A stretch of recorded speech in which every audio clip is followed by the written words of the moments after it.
सलमान साहब, आपकी बात से मुझे ख्याल आया, मेरे ख्याल में हम थोड़ा सा डिटेल में इसकी बात करेंगे, लेकिन ये बताइएगा कि एक विलन या विलनिश लफ्ज जो हमारे लिटरेचर में और शायरी में इस्तेमाल होते हैं वो हरजाई का है। तो हरजाई क्या मोहब्बत नहीं करता, क्या इश्क नहीं करता? देखिए, इस पे शेर भी है हरजाई, बल्कि आपको भी याद होगा परवीन शाकिर का आपने जिक्र किया तो उन्हीं का शेर है, वो कहीं भी गया लौटा तो मेरे पास आया, बस यही चीज है अच्छी मेरी, बस यही बात है अच्छी मेरे हरजाई की। हालांकि इतना मैसोकिज्म बर्दाश्त नहीं करना चाहिए। तो अब हरजाई में कि एक चीज होती है सीरियल किलर, इसको तो सब जानते हैं, लेकिन एक चीज होती है सीरियल लवर, जिसको कम जानते हैं लोग। ये लोग वो हैं जो कि इश्क में they fall in love but they fall out of love, then they fall in love again and then fall out of love again. कुछ हद तक, इतनी हद तक 12%, 15%, 20% ये हम सबकी कहानी है। ऐसा नहीं है कि आप जो है अपनी बेगम साहिबा के साथ खुश हैं, या मैं अपनी बेगम साहिबा के साथ खुश हूं, या ये मोहतरमा अपने मियाँ के साथ खुश हैं। ये नहीं है कि इन्हें इश्क नहीं होगा फिर, या मुझे नहीं होगा, या आपको नहीं होगा। होता है, वो भी होता है, लेकिन हमें मैनेज करना आता है उसे। We know how to handle it and how to relinquish it and how to keep this love more important and such. तो हरजाई में वो स्किल नहीं है। नतीजे के तौर पे इज अ सीरियल लवर। तो वो अब now you are leading me, ये जो आपका सवाल है, this is leading us to abnormal forms of love, जिसके भी एबनॉर्मल फॉर्म 5 तरह के हैं। कहिए। देखिए, 5 तरह की बीमारियां हैं जो कि इश्क की बीमारियां हैं। बजाय शायरी में तो इश्क बजाते खुद बीमारी है, मैं उसकी बात नहीं कर रहा हूं। कि एक तो ये है कि कुछ लोग ऐसे हैं जिन्हें मोहब्बत होती ही नहीं है, जिन्हें इश्क हो ही नहीं सकता। एक वो हुए, इनके बारे में बात होगी। दूसरे वो कि जिन्हें इश्क होता है लेकिन वो इश्क से बहुत जल्दी फॉल आउट कर जाते हैं, तो इन्हें बार बार इश्क होता रहता है। ये 2 हैं। तीसरे वो कि जिन्हें गलत लोगों से इश्क होता है। इसके बारे में आप जरूर पूछिए मुझसे, क्योंकि ये खतरनाक टेरिटरी है कि गलत लोग कौन है और आप कौन हैं।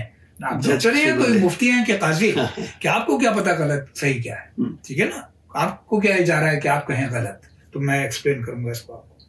अच्छा, तो पहला हो गया कि मोहब्बत होती ही नहीं है। दूसरे ये कि मोहब्बत रोजाना हो जाती है कम वक्त।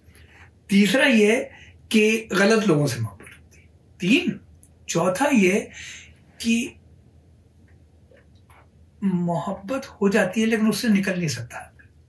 ये भी एक बीमारी है, ये भी एक बीमारी है। आपको मसूद साहब के भाई से या आपको अपनी बेगम की बहन से इश्क हो जाए तो आपको वो च्युइंगम जो है खींच के निकालनी पड़ेगी वापस। आपने जो लगा दी च्युइंगम कुर्सी के हत्थे पे, you will have to pull it out. कुछ लोगों में ये कैपेसिटी नहीं है। अगर वो मोहब्बत में गिर गए तो निकल ही नहीं सकते उससे, चाहे वो गलत भी हो कम वक्त। ये भी ठीक बात नहीं है। ये 4, इसकी भी एग्जांपल दूंगा, उससे आदमी स्टॉकर बन जाता है।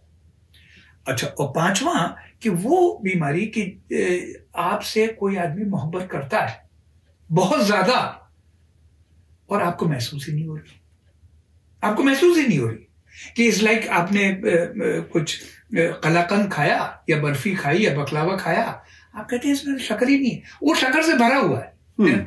ये भी एक बीमारी है। कई लोग हैं, उनसे इश्क कीजिए, उन्हें महसूस ही नहीं होता है। तो ये 5 मुख्तलिफ बीमारियां हैं इस रीजन में। और ये जो 5वीं बीमारी है, ये पहली बीमारी से मुख्तलिफ है। पहली बीमारी थी कि इश्क होता ही नहीं है। हाँ, इश्क होता ही नहीं है। कि वो बीमारी इसलिए होती है, वो बहुत सिवियर है। जिन लोगों को कभी इश्क नहीं हुआ, कोई आदमी मिल सकता है आपको, या कोई औरत मिल सकती है आपको 37 साल की, 45 साल की, 55 साल की, कहे मुझे तो कभी किसी से इश्क नहीं हुआ, चाहे वो औरत हो चाहे मर्द हो। That is not good, that is not healthy. कि क्योंकि इश्क के लिए एक खुद फरेबी चाहिए। खुद फरेबी के बगैर तो इश्क नहीं होगा ना कम वक्त। किसी को भी पूरा पहले दिन ही आप 6 उंगलियां टोकी दिखा देंगे मुसर्रत को, तो मुसर्रत तो पहले दिन छोड़ देगी आपको। कुछ दिन तो जूता पहने रहिए ना उसके सामने। मेरा एक शेर है इस पे कि वो भी औरों की तरह जान ही लेगा मुझको, वो भी औरों की तरह जान ही लेगा मुझको, फिर भी कुछ देर तो बातों में लगाए रखो। बहुत खूबसूरत। हाँ, तो वही है कि कुछ लोगों में ये खुद फरेबी का जज्बा नहीं है, इल्यूजन का जज्बा नहीं है, उनमें ये इतनी ज्यादा रियलिटी की विजिलेंस है कि वो हर आदमी को पूरी तरह से देखना चाहते हैं, पूरी तरह से समझना चाहते हैं, पूरी तरह से हर तरह से देखभाल के समझ के हिसाब से इश्क करना चाहते हैं। उसे इश्क नहीं होगा। इश्क के लिए आपको चाहिए आदमी को ऐसे देखें, अरे यार इससे ज्यादा हसीन औरत तो दुनिया में देखी नहीं हमने। अब हाथ खोला तो पता चला, लेकिन पहले तो हाथ ऐसे होना चाहिए ना। तो जो लोग बचपन में रियलिटी हकीकत से बहुत तलखी के साथ बहुत जल्दी बहुत कम उम्र में तल्ख हकीकतें जिनके दिलों में और जिस्म में डाल दी गई हैं, उनको फिर दोबारा फरेब का एहसास नहीं होता। दूसरी बीमारी है जो अभी आप जिक्र कर रहे थे, सीरियल लवर, कि इसमें यह है कि कुछ जब आप इश्क में दाखिल हुए तब तो बहुत अच्छा, सब कुछ ठीक ही ठाक है, लेकिन उसके बाद डिसइल्यूजन भी तो होगा। कोई भी इंसान परफेक्ट नहीं है। आप दूसरे से डिसइल्यूजन होंगे, दूसरा आपसे डिसइल्यूजन, तो उस डिसइल्यूजन में इनको तो हैंडल करना पड़ेगा ना। तो कुछ लोगों में वो कसक नहीं है, तो नतीजे के तौर पे वो ड्रॉप कर देते हैं। एक सबब यह है इसका, सीरियल लवर का। दूसरा भी सबब है इसका। दूसरा सबब यह है कि देखिए, एक हिंदी फिल्म में डायलॉग था बड़ा अच्छा पुराना, कि ऑमलेट बनाने के लिए 2 अंडों को तोड़ना जरूरी है। तो इसी तरह से एक रिश्ता पैदा करने के लिए थोड़ा थोड़ा तो अपना जो है वो छोड़ना पड़ेगा ना। कि आप कहेंगे मैं बिल्कुल वही रहूंगा या रहूंगी जो मैं हूं, और मैं शादी भी कर लूं, इश्क भी कर लूं, ये कैसे हो सकता है? कुछ तो बदलना पड़ेगा ना आपको, कुछ उनको बदलना पड़ेगा, तब जाके एक मेल होगा। आप कहें मैं बिल्कुल नहीं बदलूंगी, ये तो नामुमकिन है, ये तो नामुमकिन है। सो कुछ लोगों को इस बदलने से पे गुस्सा आता है और खौफ आता है, तो वो वॉकआउट कर जाते हैं रिलेशनशिप से। कि इश्क के प्रोसेस में तकलीफ भी उठानी पड़ती है आगे बढ़ने के लिए, कुछ खुद ही का पिंदार का सनम कदा वीरा भी करना पड़ता है। तो वो बात है कि you have to give up a few things, you know. तो अब हमारी बीवी कहें कि देखिए ये जो आपने ऐसे अजीबो गरीब चीज रखी हुई है, इससे मुझे सख्त नफरत है। अब मेरी शादी हुई है 6 महीने पहले, समझिए 6 महीने की बीवी कहती है इससे मैं बर्दाश्त नहीं कर सकती उसे। तो अब आपके या तो ये है कि बीबी देखिए ये यहीं रहेगा, तो फिर कभी उससे कहेंगे ना कि तुम जो ऊदे रंग की नेल पॉलिश लगाती है उससे मुझे बड़ी तकलीफ होती है, तो वो कहेगी कमबख्त तू तो हटाता नहीं है, मैं क्यों हटाऊं? अगर आपको उसकी नेल पॉलिश बदलवानी तो आपको ये भी हटाना पड़ेगा। तो this is because adult love जो है, बड़ों में जो मोहब्बत है, वो एक सौदा है। उसको हम चुपचाप करते हैं उस सौदे को, उसका नाम सौदा नहीं रखते हैं, और हम प्रिटेंड करते हैं कि अनकंडीशनल लव है, लेकिन अनकंडीशनल है नहीं। अगर मैं ऑडियंस से भी कह रहा हूं कि अगर किसी को ये दिल में ख्याल है कि कोई बड़ा अडल्ट आदमी एक अडल्ट आदमी से अनकंडीशनल लव करता है, तो प्रोग्राम के बाद आप मुझसे मिलें, मैं आपको 3 बातें बताऊंगा, अगले दिन आपको घर से निकाल के फेंक देगा। ये अनकंडीशनल लव माँ और बच्चे में होता है, अनकंडीशनल लव बड़ों में नहीं होता है। शुरू में बात करते हुए आपने जिक्र किया था वो उस स्टेज का जिसमें माँ और बच्चा एक होते हैं, और फिर रूड अवेकनिंग शुरू होती है एक टाइम पे, जो उनकी सेपरेशन होती है, और वो बच्चा सारी उम्र उस कंफर्ट को, उस पीस को, उस सेफ्टी को ढूंढता रहता है। तो इसका मतलब तो ये हुआ कि किसी मैच्योर से मैच्योर लव में भी एक फैंटेसी का एलिमेंट रहता है। वो जो चीज मैं ढूंढना चाह रहा हूं इसमें वो रहेगी, और जाहिर वो रियलिटी तो कभी दे नहीं सकती, लेकिन रियलिटी की कुछ चीजें मैं बर्दाश्त करता रहूंगा, क्योंकि वो एक जो मेरा फाइनल एक गोल है अनकॉन्शियस लेवल पे, वो मुझे उसमें रखे हुए है, मुझे उससे कुछ मिलता रहता है। लेकिन तो मोहब्बत किसी ना किसी स्टेज पे उसमें एक एलिमेंट उस फैंटेसी का रहता है। बिल्कुल सही बात कह रहे हैं, बिल्कुल सही और बहुत गहरी बात कह रहे हैं। ये बिल्कुल सच है कि कोई भी इंसान, इसीलिए देखिए पहले तो ये सोचिए भाई, आप शादी में या मोहब्बत में एक और एक, चाहे वो अब आजकल के जमाने में मर्द मर्द हो या औरत औरत हो या मर्द औरत हो, लेकिन कपल है ना, तो ये कपल का प्रोटोटाइप तो माँ और बच्चे से है। तो we are recreating that situation, उसी सिचुएशन को बार बार ढूंढते रहते हैं। और जाहिर है, लेकिन इसमें फिर गहराइयां भी हैं, और आपकी बात जो है उस पर दो ऑपोजिट चीजें हैं। जैसे एक शेर सुनाऊं आपको मैं तेरी जात में गुम हो सका ना तू मुझ में बहुत करीब हुए, फिर भी फासला तो रहा। ये एक तरफ है, और इसका उल्टा सुनिए कि मुझे तू इस कदर अपने करीब लगता है, मुझे तू इस कदर अपने करीब लगता है, तुझे अलग से जो सोचूं अजीब लगता है। तो दोनों बातें हैं, ये टेंशन तो है कि the search for the symbiotic union always remains and yet it is never accomplished.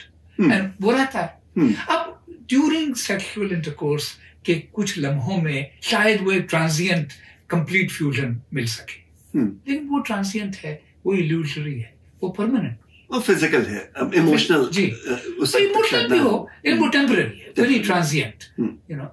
तो अब देखिए, जब वापस जाते हैं, देखिए पहले एक तो हुआ कि मोहब्बत हो ही नहीं सकती, दूसरे रोजाना मोहब्बत हो रही है, तीसरे जो मैंने कहा था गलत लोगों से मोहब्बत। गलत लोग कौन है? आपको एक बात बताऊं मसूद साहब, सपोज कीजिए आप प्लेन में बैठे हुए जा रहे हैं और आपके नेक्स्ट एक पैसेंजर बैठा है, तो आपसे पूछता है आप क्या करते हैं? आप कहें मैं साइकियाट्रिस्ट हूँ। तो कहता है अच्छा, रे यार तो बहुत अच्छा हुआ आपसे मुलाकात हो गई। तो एक मुझे सवाल पूछना था आपसे कि ये आशिक और महबूबा और मियाँ बीवी हों, तो इन लोगों में उम्र का कितना फर्क मुनासिब है? अब इस सवाल का जवाब क्या है? इस सवाल का जवाब यह है कि देखिए, थोड़ा बहुत मुख्तलिफ सदियों में और मुख्तलिफ समाजों में वेरिएशंस रहे हैं और रहेंगे हमेशा, कुछ समाजों में, कुछ मुल्कों में, कुछ सदियों में। लेकिन दो बातों का ख्याल रखना चाहिए इसमें। पहली बात यह है कि दूसरा आदमी या दूसरी औरत, जो भी द अदर पर्सन, दिमाग की गहराइयों में भी कहीं मां ना हो, बाप ना हो, या बेटा ना हो, या बेटी ना हो, दिमाग की गहराइयों से भी वो, ये नहीं है कि आपको अपनी महबूबा से ममता नहीं की ख्वाहिश हो, ममता की ख्वाहिश हो, वो अलग बात है। या एक लड़की को अपने मर्द महबूब से बाप की शफकत की ख्वाहिश ना हो, वो नहीं है। लेकिन उसको ये ना लगे ये मेरा बाप जैसा है, वो भूल जाए बाप गया, या मेरी माँ जैसी है, वो गई माँ रहती है लाहौर में, यहाँ पे बात की जाए वैसे। तो एक तो इंसेस्टुअस फीलिंग नहीं होनी चाहिए, उसकी बढ़ने के चांसेस ज्यादा हैं जितनी उम्र का डिफरेंस ज्यादा हो, उसके बढ़ने के चांसेस ज्यादा हैं उस फीलिंग के। तो जहां आप गए 17, 18, 20, 25 साल के डिफरेंस में, वहां वो फीलिंग बढ़ेगी और इमर्ज होगी, तो वो खतरनाक चीज है, उससे गिल्ट होगी, गिल्ट से खराबियां होगी। तो एक तो ये एक है कि उम्र का उतना चक्कर नहीं है, बल्कि दिमाग में जनरेशनल डिफरेंस को कैसे ट्रांसलेट करेंगे आप उर्दू में? सिंपल रोजाना की, रोजमर्रा की, सड़क की जबान में, कि माँ बाप ना लगे और बेटा बेटी ना लगे, जहन में और समाज को और जहन में, वो मुनासिब है। एक ये फर्क। अब इसमें एक बात और याद रखनी चाहिए, एक आदमी है 75 साल का, और वो जो है वो उसकी बीवी मर चुकी है, और उसको एक औरत से लगाव है, एक औरत है जो तलाकशुदा है, और उसकी उम्र है 57 साल, 58 साल। अब 73 साल के आदमी और 58 साल की औरत में 15 साल का फर्क।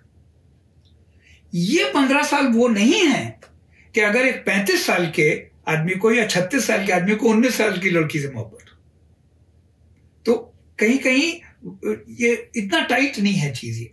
तो एक ये, और दूसरा ये कि जिंदगी के हर कदम पे एक नई सवाल खड़े होते हैं, नए प्रॉब्लम्स खड़े होते हैं, नए सॉल्यूशंस अवेलेबल होते हैं।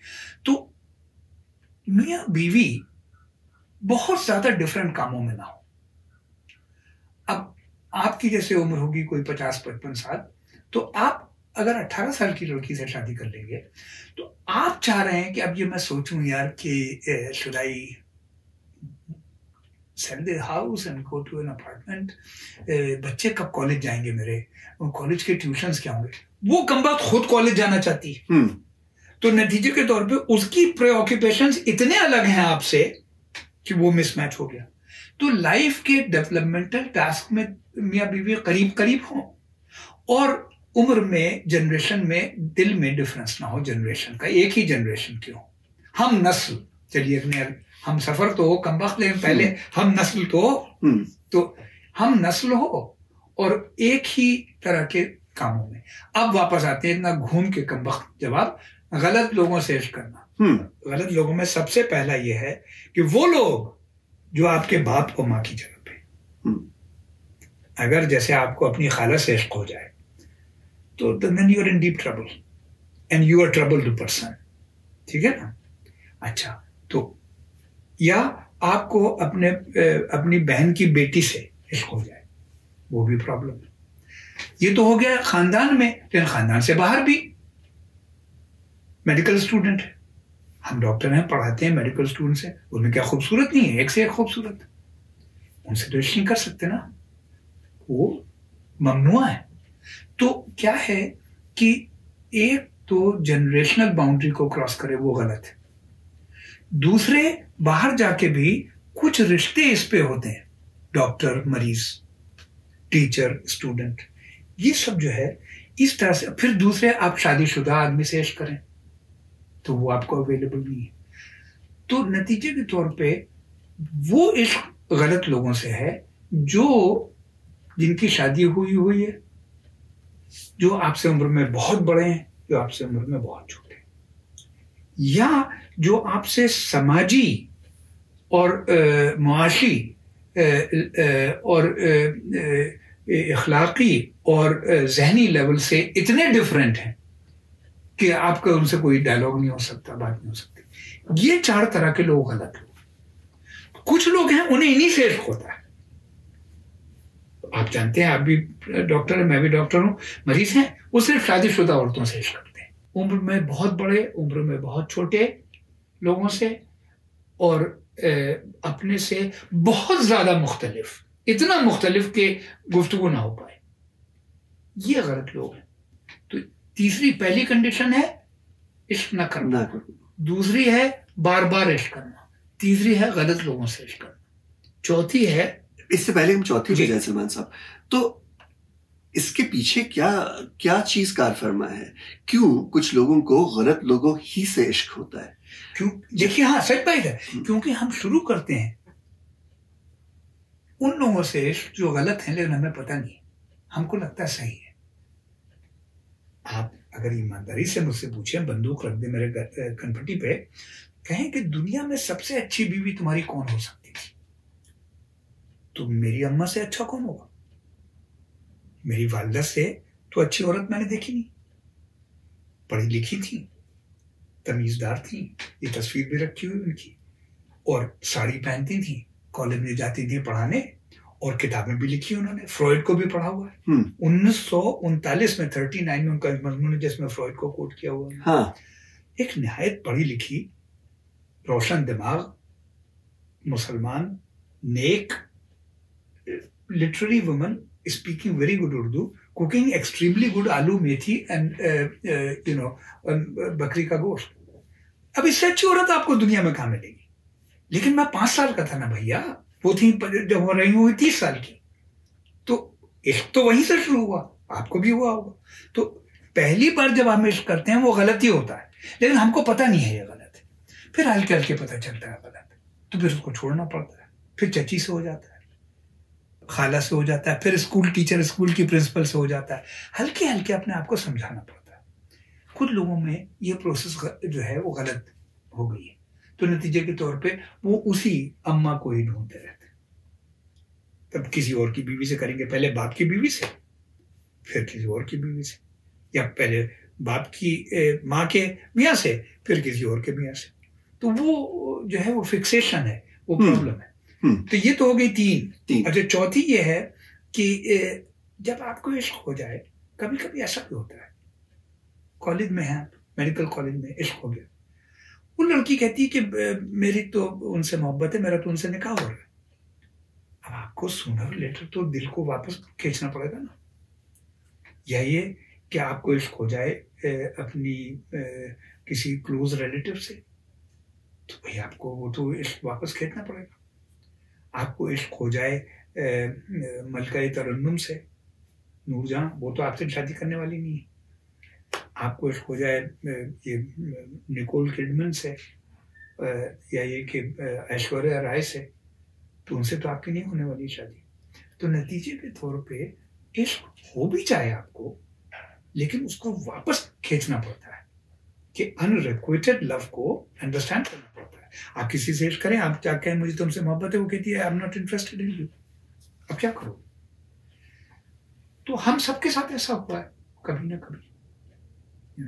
आपकी जिंदगी में भी कोई रिजवाना और कोई मरियम रही होंगी, हमारी भी जिंदगी में कोई जैनब और कोई मुनव्वर रही होंगी।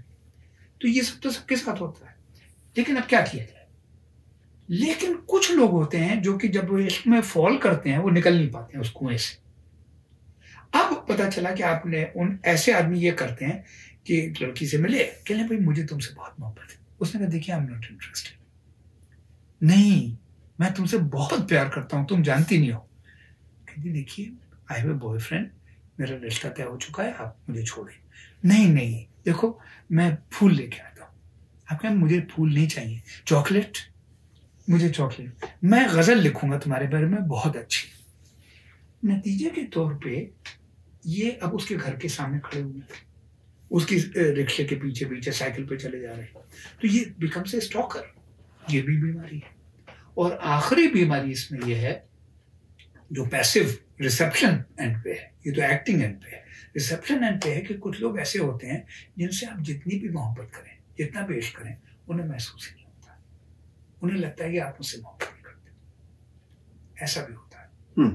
तो वो भी एक खतरनाक बीमारी है। और कुछ लोग मोहब्बत को बर्दाश्त नहीं कर सकते। तो ये तो दो मुख्तलिफ उनके दो उसके शेड्स हैं। एक ये है कि वो बर्दाश्त नहीं कर सकते हैं इसलिए पुश करते हैं, जो आपने शुरू में कहा था, और एक ये कि महसूस ही नहीं करते हैं। तो एक डिफेंसिव और एक डिफेक्टिव। लेकिन दोनों लोग जो हैं कहते हैं तुम्हें मुझसे मोहब्बत ही नहीं है।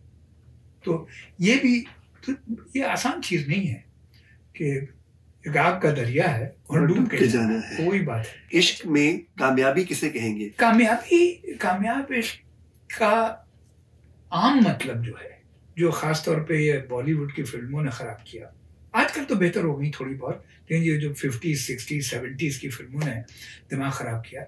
कामयाब इश्क का मतलब ये होता था कि शादी हो जाए, इसीलिए ज्यादातर मूवियां शादी पे खत्म हो जाती थी, जो कि निहायत अहमकाना बात है।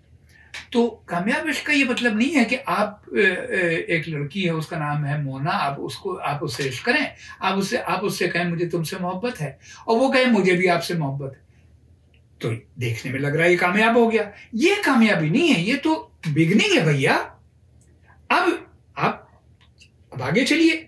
अब जब ये नेगोशिएशंस होंगे एक अडल्ट रिलेशनशिप के, और जब एक दूसरे की ब्लेमिशेस का पता चलेगा, और उसके बाद भी आदमी सोचेगा कि यार ओवरऑल ये आदमी फिर भी ठीक है, और इसकी ठीक होने से मुझे मोहब्बत है, नंबर 1। नंबर 2, सिर्फ ये नहीं है ये कॉम्प्रोमाइज है, सिर्फ कॉम्प्रोमाइज नहीं है, वो तो कॉम्प्रोमाइज हो गया तो फिर तो बनियागिरी होगी। एक और चीज है कि वो पहली सी जो मोहब्बत है, जैसे कि फैज साहब ने कहा था न मांग, वो पहली सी मोहब्बत बार बार हो सकती है उसी आदमी से। जो लव टूट गया है और डिसअपॉइंटमेंट से, वो लव बार बार हो सकता है, फिर से वो आदमी उतना ही अच्छा लगने लगता है। तो अगर ये 2 कैपेसिटीज हों, एक कि उसकी वीकनेसेस को एक्सेप्ट किया जाए, और दूसरे कि जो पहला फुल ब्लडेड लव था उसकी capacity to recover it remains, वो कामयाब। बहुत खूबसूरत। चलिए तसलमान साहब, इस गुफ्तगू को समेटते हैं। बल्कि इसमें तो मेरा ख्याल में समरी करने की भी कोई वो नहीं है, जरूरत नहीं है, लेकिन जाते जाते आप कुछ अपनी पसंद के अशआर इस चीज से जो मुतल्लिक हैं इश्क के, वो सुनाइए। ये शेर जो है जॉन एलिया का है कि ये मुझे चैन क्यों नहीं पड़ता, ये मुझे चैन क्यों नहीं पड़ता, एक ही शख्स था जहान में क्या। तो दिस इज मेंटल पेन। दूसरा ग्रीफ पे है, बिछड़ा वो इस तरह से कि रुत ही बदल गई, एक शख्स सारे शहर को वीरान कर गया। तो एक जो है मेंटल पेन पे है और एक जो है वो ग्रीफ पे है, ये हुआ। और एक छोटी सी नज्म मैं अपनी सुना देता हूँ, वो नज्म जैसे अनरिक्वेटेड लव की बात कर रहे थे उसी पे, उसका नाम है काश। नज्म को उन्वान है काश। हम जो पहले कहीं मिले होते, हम जो पहले कहीं मिले होते और ही अपने सिलसिले होते, फिर हर एक बात ठीक से होती, फिर न उलझन न फासले होते, फिर न लगता ये शहर एक सहरा, फिर न गुम दिल के काफिले होते, फिर न तन्हाई रात को डसती, फिर न किस्मत से ये गिले होते, फिर गजल होती सब ज़बानों पर, फिर किसी के न लब सिले होते, फिर हर एक लम्हा गुनगुना उठता, फिर हर एक सिमत गुल खिले होते, हम जो पहले कहीं मिले होते और ही अपने सिलसिले होते।